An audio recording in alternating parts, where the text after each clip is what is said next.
City Price Coordinating Council gi-inspeksyon ang Mindanao International Container Terminal sa Bureau of Customs aron susihon kung wala na bagyo yung mga bugas nga nabilin. Kini ang gitutukan ni Clyde Makaskas. Live, Clyde!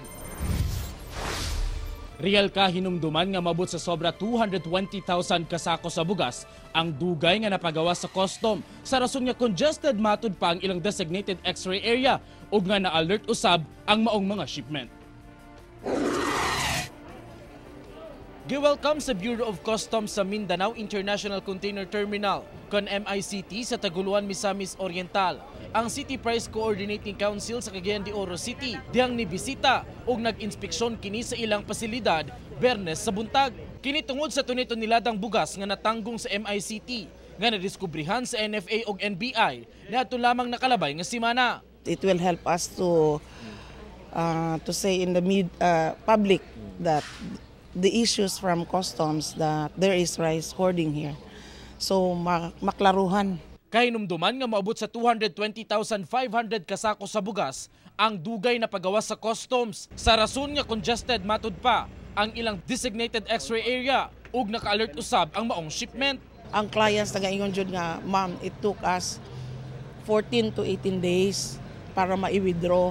So it had an additional cost, expenses on the part because they are paying the demurrage, the detention, And we cannot blame also the DEA because yun nga, 90% should pass through here and then the area is not ready for it. Kaniadtong Martes, gipatawag sa konseho ang BOC ug NBI aron matino ang issue.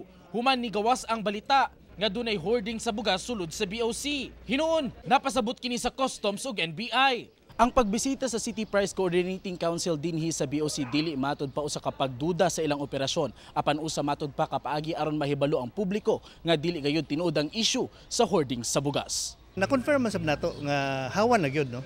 Hawan na gyud. We nakita nato karon nga duna nay additional nga X-ray machine. Sumala sa port collector, balik na sa normal ang ilang operasyon ug wala na sab matud pay natanggo nga mga perishable products sa ilang kustodiya. Sa maong pagbisita sa mga otoridad sa port, giasoy sa City Price Coordinating Council nga walay hoarding sa bugas sa Bureau of Customs. Real?